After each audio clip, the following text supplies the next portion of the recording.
Hello class 10th student बेटे।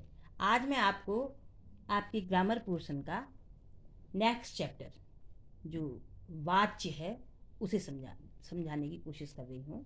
और ये बोर्ड के लिए मैं आता ज़रूर है, बोर्ड के लिए इम्पोर्टेंट भी है। ठीक है, पहले आप ये समझिए कि वाच्य होता क्या है। वाच्य शब्द क्या मतलब है वाच्य का? वाच्य का मतलब होता है बोलने का विषय, यानी कि सेंटेंस में जो क्रिया होती है। मेन ध्यान दीजिए, वाक्य, इससे पहले मैंने आपको वाक्य समझाए थे सेंटेंस, अब यह है ये वाच्य यानी वॉइस।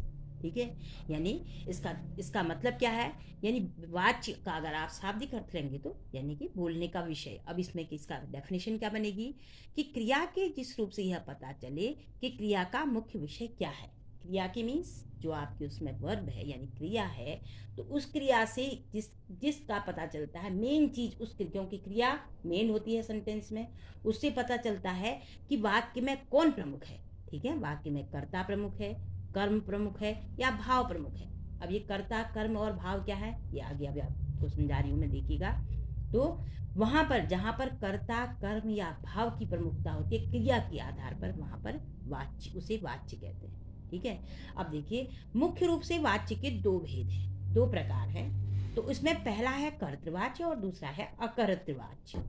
कर्तृवाच्य क्या होता है? कर्तृवाच्य मीन्स जिसमें कर्ता प्रमुख होता है। ध्यान रहे, कर्ता मीन्स जो मेन व्यक्ति है या जो मेन चीज है वो प्रमुख होती है सेंटेंस में, वहां पर उसका केंद्र बिंदु जो होगा वो कर्ता होगा, वहां पर क्या होगा? कर्तृवाच्य होगा। ठीक है, जिस सेंटेंस में कर्ता प्रमुख होगा वहां पर कर्तृवाच्य हो गया। उदाहरण से देखिए स्पष्ट हो जाएगा आपको। जैसे राजीव सोता है। ठीक है, अब इसमें ये ध्यान दीजिए, इसमें सकर्मक और अकर्मक दोनों क्रियाएं होती हैं। सकर्मक और अकर्मक क्रिया क्या है? जिसके साथ कर्म चलता है साथ में वो सकर्मक क्रिया है, और जिसमें कर्म साथ में नहीं होता वो अकर्मक क्रिया है। दोनों ही क्रियाएं हो सकती हैं, कर्तृवाच्य में दोनों ही क्रियाएं होती हैं, सकर्मक भी अकर्मक भी। जैसे मैंने फर्स्ट एग्जाम्पल बताया आपको कि राजीव सोता है, तो राजीव सोता है में राजीव, इसमें कर्म साथ नहीं है तो ये अकर्मक क्रिया हुई। ठीक है, तो यहाँ पर इसमें कौन सा वाच्य हुआ? कर्तृवाच्य हुआ। दूसरा सा एग्जाम्पल देखिए और स्पष्ट होगा आपको। राजीव पुस्तक पढ़ता है, तो इसमें देखो राजीव पुस्तक पढ़ता है में पुस्तक, उसका कर्म उसके साथ है। ठीक है, जो कर्म कर रहा है वो उसके साथ है, इसलिए ये सकर्मक क्रिया हुई। जिसमें कर्म साथ होता है वो सकर्मक, जिसमें कर्म साथ नहीं होता वो अकर्मक क्रिया होती है। इन दोनों में, सकर्मक और अकर्मक में, राजीव ही प्रमुख है। कर्ता जो है वो राजीव है, इसलिए कर्तृवाच्य हुआ। राजीव सोता है या राजीव पुस्तक पढ़ता है, इसमें कर्ता जो है ये क्या है? प्रमुख है, इसलिए कर्तृवाच्य हुआ। समझ में आ गया? कर्तृवाच्य मेरे ख्याल समझ में आ गया होगा। अब देखिए इसी का दूसरा काइंड है, इसका दूसरा प्रकार जो है अकर्तृवाच्य है। अकर्तृवाच्य मीन्स ध्यान रहे कि जिसमें कर्ता प्रमुख नहीं होता। अकृतवाच्य क्या है? जिसमें कर्ता प्रमुख नहीं होता, और इसमें क्या होता है? कर्ता अगर प्रमुख होगा, कर्ता पहले तो गौड़ होगा या लुप्त हो जाएगा। गौड़ मीन्स उसका स्थान दूसरा होगा, लुप्त मीन्स खो जाएगा, उसे दिखाई नहीं देगा आपको। ठीक है, तो उसे अकृतवाच्य कहते हैं। लेकिन अकृतवाच्य एग्जाम में नहीं आता, इसके काइंड्स आते हैं। क्या? एक है काइंड इसका कर्मवाच्य और दूसरा है इसका भाववाच्य। अब कर्मवाच्य क्या है? कर्मवाच्य वो है जिसमें वाक्य का केंद्र बिंदु, ध्यान रहे, जिसमें वाक्य का केंद्र बिंदु कर्ता न होकर कर्म होता है, उसे कर्मवाच्य कहते हैं।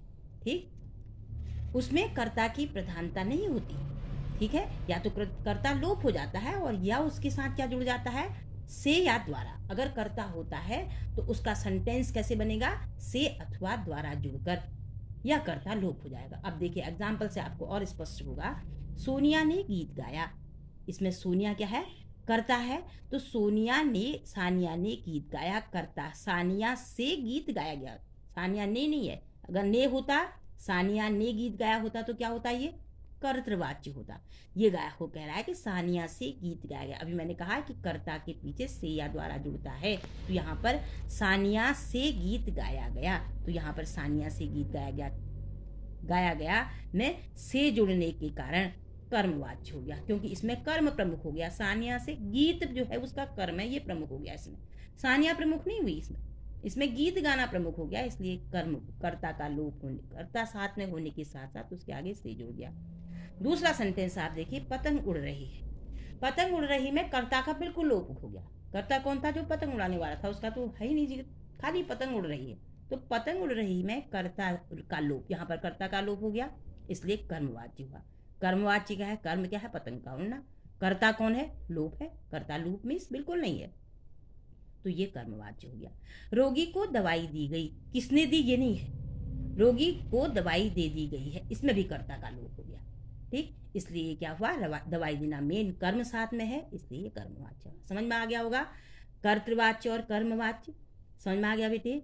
तो अब देखिए, इसके अलावा मैंने अभी बताया आपको, कर्तृवाच्य में एक तो से और द्वारा जुड़ता है, और अधिकांश रूप से इसमें नेगेटिव सेंटेंसेज होते हैं। कैसे?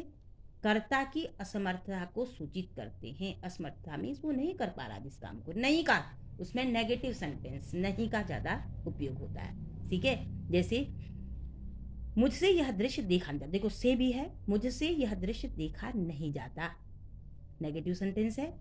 फिर उसके बाद निषेधात्मक वाक्य है, मोहिनी से भोजन न हो सका, फिर से आया, आपने मैंने बताया से या द्वारा जुड़ता है। अगर करता है तो उसके साथ क्या जुड़ेगा? से या द्वारा जुड़ेगा, यहाँ भी से जुड़ा है।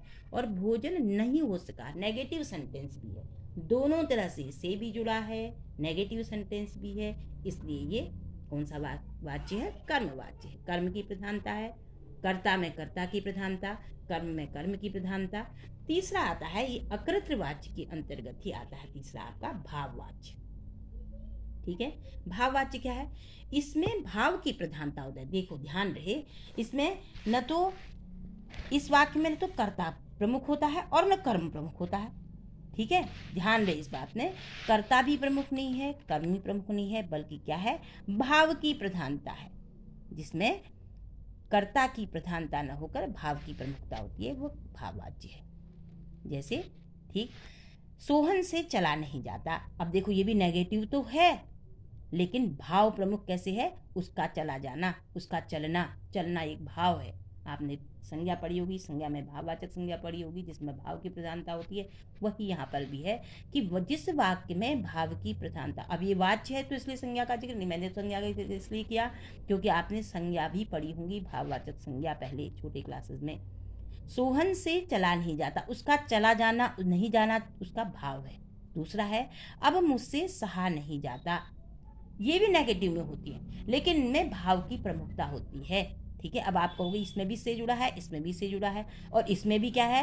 कर्मवाच्य में भी से जुड़ा है, लेकिन उनमें अंतर क्या है? अंतर ये है कि इसमें भाव की प्रमुखता है और इसमें कर्म की प्रमुखता है। बेटे समझ में आया? आपको समझ में आ गया होगा? ये तो आपके वाच्य हैं। अब आप समझिए कि बोर्ड में कैसे आएंगे। चूंकि सीबीएसई ने थोड़ा इस बार पैटर्न चेंज कर दिया है, आपका ग्रामर भी आपकी ऑप्शनल रख दी है, तो ग्रामर ऑप्शनल में आपका इस तरह से आ सकता है कि कर्तृवाच्य में बदल दिए। जैसे अमित से दौड़ा नहीं जाता, ठीक है, अमित से दौड़ा नहीं जाता, इसे आपको कर्तृवाच्य में कैसे लिखेंगे? अमित दौड़ नहीं सकता। ध्यान रहे, क्रिया जो होती है, काल जो होता है, परिवर्तन करने पर भी काल वही रहना चाहिए। जब आप बोर्ड में बनाएंगे इस बात का, कई बार बच्चे क्या करते हैं, अमित से दौड़ा नहीं जाता तो लिखते हैं अमित नहीं दौड़ा, तो बेटे दौड़ा नहीं जाता और नहीं दौड़ा भूतकाल हो जाता, बिल्कुल वही काल हो जाती है, दौड़ नहीं सकता। ये कर्तृवाच्य का सेंटेंस हो गया। जैसे दूसरा मैं आपको बताऊं कि मोहन से पढ़ा नहीं जाता, अगर इसको कर्तृवाच्य में देखो चेंज करना आता है बोर्ड में, ठीक है, तो अगर आप इसे कैसे कहें, मोहन से पढ़ा नहीं जाता, मोहन पढ़ नहीं सकता, ये कर्तवाच्य हो गया। कई बार माना यही कर्तवाच्य, मैं अगर जैसे एक कर्तवाच्य का सेंटेंस आपको बताऊं कि वह तीर मैंने चलाया था, अगर इसको आप कर्मवाच्य में परिवर्तन करेंगे तो क्या कहेंगे? वह तीर मेरे द्वारा चलाया गया था। ठीक है, देखो वह तीर मैंने चलाया था कर्तवाच्य है, और वह तीर मेरे द्वारा चलाया गया था कर्मवाच्य है। समझ में आया?